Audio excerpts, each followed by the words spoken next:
Hi, everybody, and welcome to this virtual presentation of Between a Rock and a Hard Place, exploring the global impact of for-profit detention. I am Dr. Melody Loya, and I'm going to share a few thoughts and hopefully provoke some questions and some ideas for future learning. So I always like to situate myself within the context of why and how I've come to this presentation. Personally, I married a man from Mexico, and he taught me much about immigration and migration. He grew up in Arizona and was back and forth across the border, often without papers. Things were much more fluid then. And finally, his mom found a way to get him into the United States for more opportunities than you could find in Nogales, Mexico, when he was 7 or 8 years old.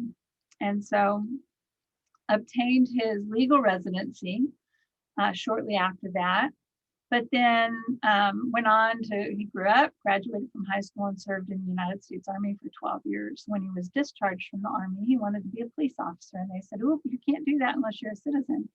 And so when he applied for citizenship, it took him several years and a lot of money, even though he had spent time in the military. That has since been fixed, as far as I know. But it just really brought to light the difficulties of becoming a U.S. citizen, naturalized.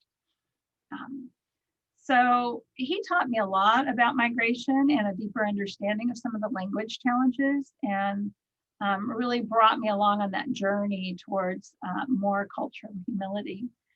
Professionally, I've worked as an educator and been so blessed to be able to travel with students to Costa Rica and Nicaragua on study abroad programs and learn more about migration. I've also been to the Dominican Republic and learned similar stories there. But my focus has been in Costa Rica.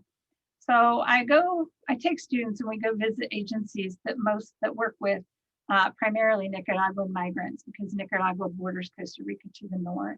Nicaragua has been unstable for many, many years, primarily because of the many years they spent under the dictatorship of the Somoza regime, which was supported by the United States. In my travel to Costa Rica and learning from the Nicaraguan migrants, I've learned some things about vocabulary. And so one lesson I learned is not to call myself an American. We are the United States of America, but we have North America, Central America, and South America. And my Central American friends and colleagues would get a little bent out of shape when we talked about being American. And so I use United Statesian, even though that's a little unwieldy, or I say I'm from the United States. I'm not from America, and I'm not American. I'm United Statesian. The other piece of language I've learned a lot about from the Nicaraguan migrants is they do not like the term undocumented, because they have documents. They just have documents from Nicaragua. And so they don't like the term. Of course, illegal has fallen out of favor, and I agree with that. But undocumented, their response was, we are documented, we just don't have papers in Costa Rica. So they call themselves irregular.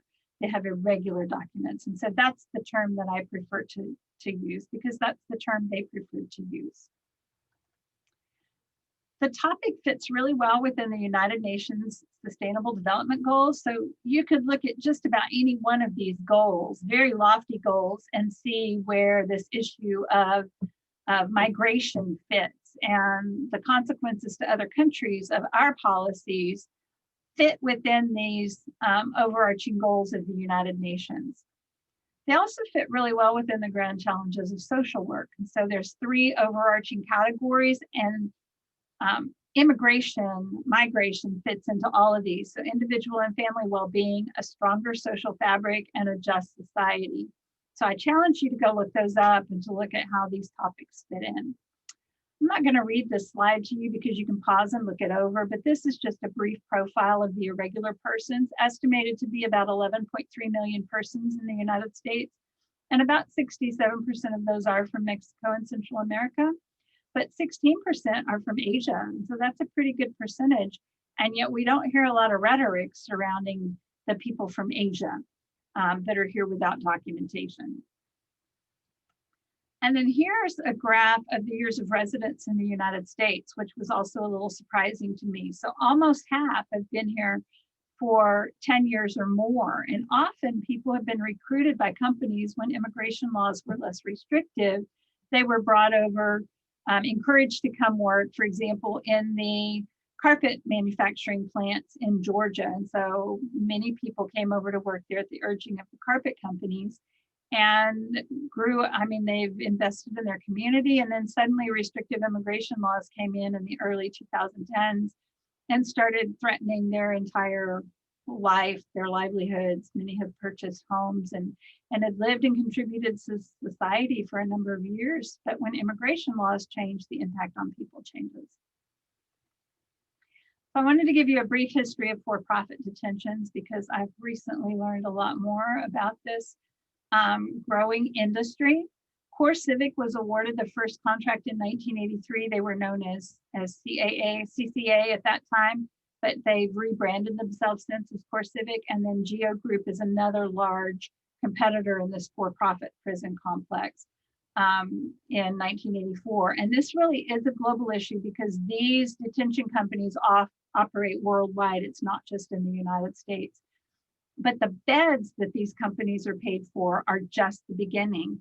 And so they subcontract to their own companies. So they own companies that focus on healthcare contracts. They focus on food supplies, cafeterias, transportation, running the commissary, and telecommunications. It can cost $25 for a 15-minute phone call from a for-profit detention center. So imagine if I had an attorney or a family member that I wanted to call, I would have to have $25 to make that phone call.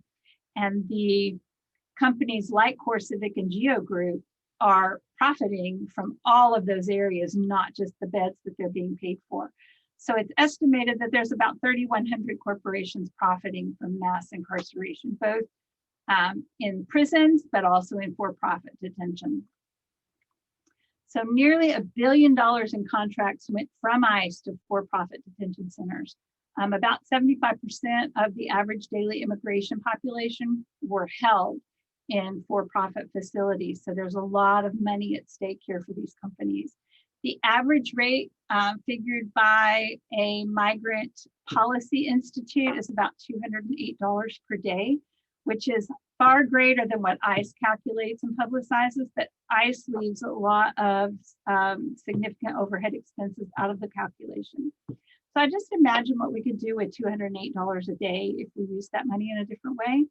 I worked in foster care when I was a practitioner, and our foster parents were not paid anywhere near $208 a day for some of our toughest kids. And so something's out of whack here, that corporations are profiting greatly off of the backs of the migrants. If you compare the daily cost of caring for an immigrant in a detention center with alternatives to detentions, which are less than $6 per day, and even if we've had a bit of inflation in the 3 years since this figure was published, it's still way out of whack to what $208 a day per immigrant. And so contrary to the current rhetoric and pronouncements, these folks do show up. 90-some% show up for their hearings. They make their appointments, they follow through, because most of them just want a better life in the United States, and they will jump through the hoops to get there. The stocks in these companies keep rising. A day after the 2016-11 Geo Group and CoreCivic stocks both went way up. CoreCivic by 43%. So someone was making the connection between maybe a switch in immigration policies and profits. The Detention Watch Network says that these for-profits are maximizing profits by cutting costs. And so inferior healthcare, inferior food supplies, inferior living arrangements. These companies are not really accountable, and they don't really face sanctions for not upholding their contracts. So they can make all the promises that they want to make and not fulfill it, and nothing really happens to them.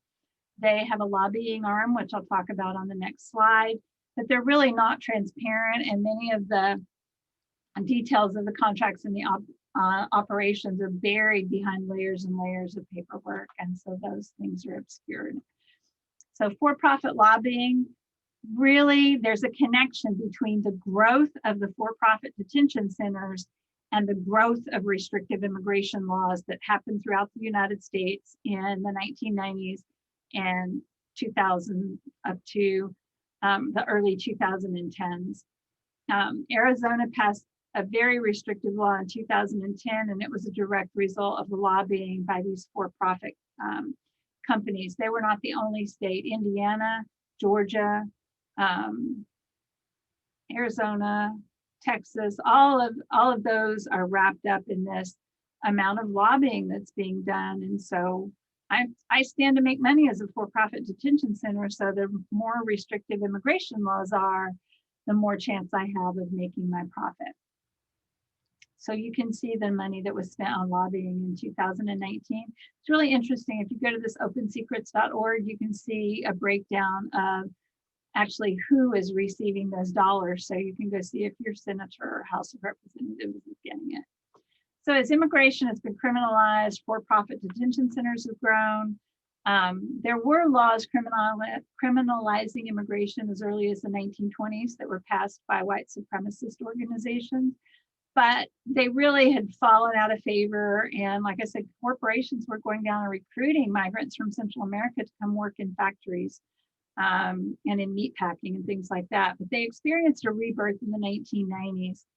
Many more immigrants are detained and the conditions are not good. And we know about 550 children are being held right now, and we have no idea where their parents are. And so record keeping has been abysmal, and the separation of families has created a lifetime of trauma. Immigrants may choose to go south and put a burden on other countries when we tighten our immigration laws. And so overall, health and well-being is impacted not just for the immigrants and the migrants that are coming here, but for the economic well-being of our country and countries such as Costa Rica. Even citizen children are being impacted because their parents are afraid to take them to the doctor. They're afraid to apply for Medicaid. So the children would qualify for Medicaid if they were born in the United States and have United States regular documentation, but families are afraid to apply because of the restrictive laws. So it's really having a lot of health impacts. We know that COVID-19 has just really exacerbated the disparities that were already there. COVID-19 has run rampant through the detention centers, but there's been little reporting on that. And since we tend to otherize migrants, we may not see that as a worthy population to worry about in terms of COVID-19, but it's having huge impacts on the families and on those that are incarcerated in these detention centers.